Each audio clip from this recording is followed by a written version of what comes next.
Bismillahirrahmanirrahim. Assalamualaikum warahmatullahi wabarakatuh.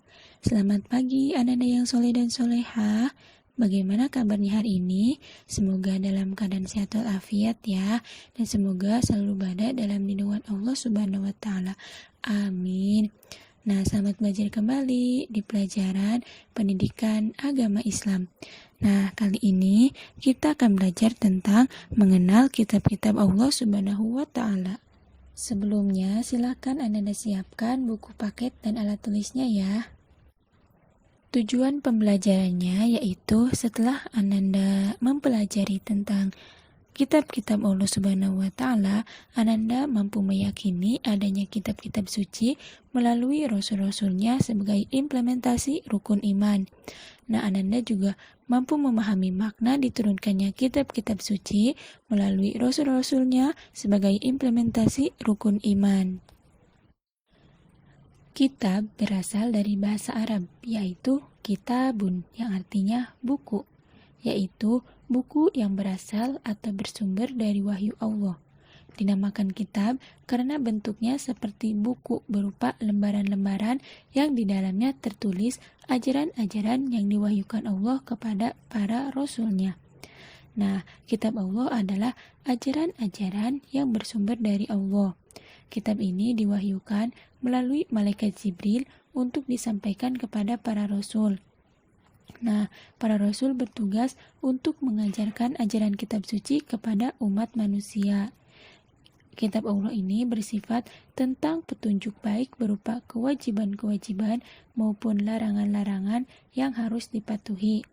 Nah, Allah mewahyukan kitab suci untuk memberikan pedoman bagi kebahagiaan hidup manusia baik di dunia maupun di akhirat.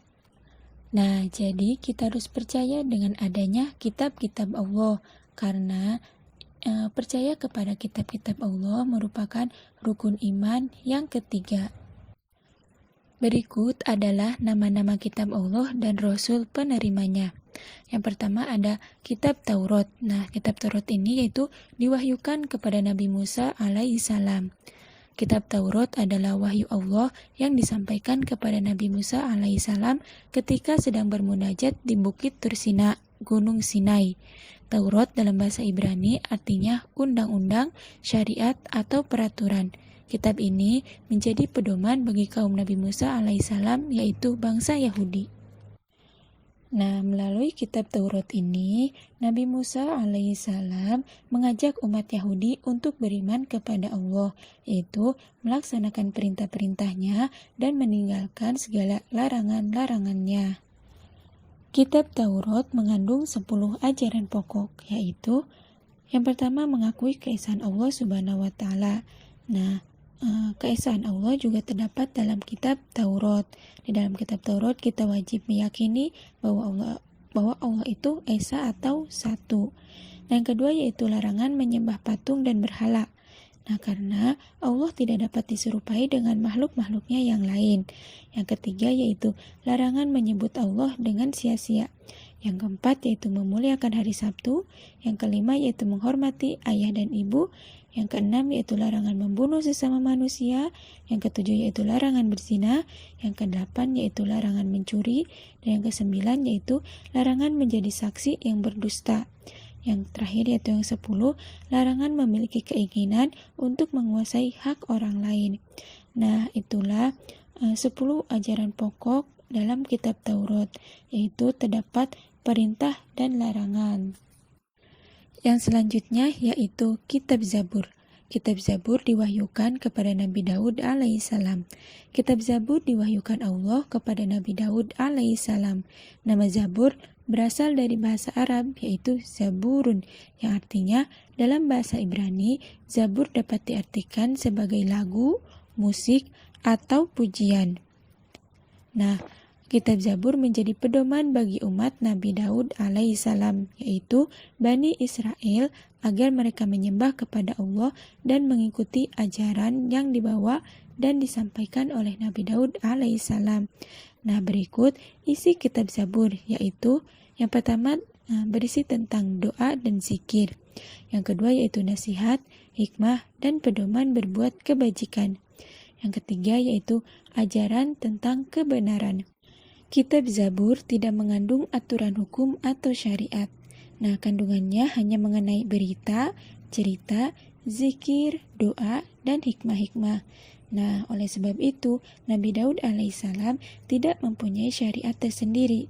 Nabi Daud alaihissalam dan umatnya mengikuti dan meneruskan syariat yang dibawa oleh Nabi Musa alaihissalam. Yang selanjutnya yaitu Kitab Injil. Kitab Injil diwahyukan kepada Nabi Isa alaihissalam.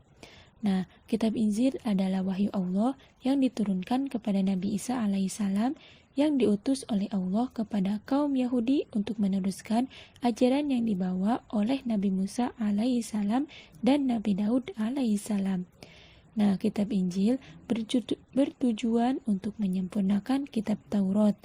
Namun, dalam perkembangannya, umat Yahudi tetap berpegang pada kitab Taurat dan tidak menerima kitab Injil yang dibawa oleh Nabi Isa alaihissalam. Umat yang mengikuti ajaran-ajaran Nabi Isa alaihissalam sebagaimana yang terkandung di dalam kitab Injil dinamakan dengan umat Nasrani. Nah, adapun isi dari kitab Injil yaitu tentang hukum agama, seruan dan ajakan menyembah Allah, kabar gembira akan datangnya Nabi Muhammad SAW. Nah, itulah isi yang terdapat dalam kitab Injil. Yang selanjutnya yaitu kitab suci terakhir yang diwahyukan Allah adalah kitab Al-Quran. Kitab Al-Quran diwahyukan kepada Nabi yang terakhir yaitu Nabi Muhammad SAW. Kitab Al-Quran menjadi pedoman bagi umat Islam. Al-Quran diwahyukan oleh Allah melalui malaikat Jibril. Nah, turunnya wahyu Al-Quran tidak sekaligus, tetapi berangsur-angsur selama 23 tahun. Kandungan pokok dalam kitab suci Al-Quran yaitu yang pertama tentang tauhid, yaitu tentang ajaran, tentang keimanan akan keesaan Allah Subhanahu wa Ta'ala. Yang kedua yaitu tentang ibadah, yaitu ucapan atau perbuatan untuk mengabdi kepada Allah Subhanahu wa Ta'ala. Nah, ibadah ini ada yang sifatnya wajib dan juga ada yang bersifat hukumnya yaitu sunnah. Yang ketiga yaitu tentang akhlak, yaitu ajaran tentang sikap dan perilaku kepada Allah Subhanahu wa Ta'ala dan kepada sesama manusia serta makhluk. Yang keempat yaitu tentang fikih, yaitu aturan hukum bagi kehidupan manusia, yaitu berisi perintah dan larangan. Yang kelima yaitu tentang janji dan ancaman, yaitu janji pahala dan kenikmatan bagi mereka yang iman dan takwa kepada Allah, serta ancaman siksa di neraka bagi mereka yang mengingkari ajaran Allah Subhanahu wa Ta'ala. Nah, yang terakhir yaitu tentang kisah, yaitu cerita atau sejarah kejadian di masa lampau, seperti kisah para nabi, para raja, orang-orang soleh, dan kisah umat atau kaum terdahulu. Nah, kisah ini yaitu memberikan pelajaran kepada manusia agar mau mengambil hikmahnya. Kitab suci Al-Quran adalah kitab yang paling lengkap. Nah, karena sebagai penyempurna kitab-kitab sebelumnya. Nah, kitab ini berlaku sejak Nabi Muhammad SAW hingga akhir zaman. Nah, Allah tidak menurunkan kitab suci lagi setelah Al-Quran. Nah, itulah keempat kitab Allah yang wajib kita yakini, yaitu ada kitab Taurat, kitab Zabur, kitab Injil, dan yang terakhir yaitu kitab Al-Quran. Setiap kitab suci Allah memiliki kandungan yang bermanfaat bagi umat manusia. Tujuan diwahyukan kitab suci adalah untuk memberikan petunjuk kehidupan. Para rasul yang menerima kitab suci berkewajiban menyampaikan kepada umatnya. Nah, umat yang mengikuti ajaran kitab suci akan selamat hidupnya. Nah, baik di dunia maupun di akhirat. Nah, sebaliknya, umat yang menentang atau tidak mempercayai kitab suci, hidupnya akan celaka. Nah, berikut adalah ajaran terpuji yang terdapat dalam kitab Allah. Yang pertama yaitu berperilaku terpuji kepada Allah Subhanahu wa Ta'ala. Nah, setiap muslim wajib melaksanakan ajaran-ajaran terpuji yang tertuang dalam kitab Al-Quran. Nah, seperti melaksanakan sholat, berpuasa pada bulan Ramadan, berzakat, suka bersedekah, dan bermuamalah yang sesuai dengan syariat Islam. Selanjutnya yaitu berperilaku terpuji terhadap sesama dalam kehidupan sehari-hari.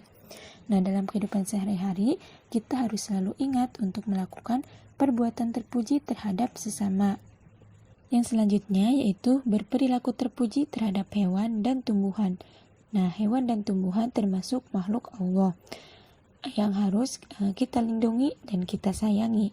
Nah, untuk itu kita dapat melestarikannya dengan hal berikut, yaitu menyirami tanaman secara rutin dan memupuknya. Nah, yang kedua yaitu memberi makan hewan-hewan yang kita piara. Nah, selanjutnya itu tidak merusak tanaman dan tidak menyakiti hewan piaraan. Nah, misalnya kita mengadukan hewan piaraan kita. Nah, itu tidak boleh ya. Yang selanjutnya yaitu berperilaku terpuji terhadap diri sendiri. Nah, setiap manusia harus menyayangi diri sendiri. Menyayangi diri sendiri dapat dilakukan dengan menjaga kebersihan badan dan kerapihan penampilan. Nah, menjaga kebersihan badan dapat kita lakukan dengan mandi dan berwudu. Menjaga penampilan dapat kita lakukan dengan menyisir rambut, memakai parfum, dan merapikan pakaian yang kita kenakan. Yang terakhir yaitu berperilaku terpuji dengan mencintai lingkungan.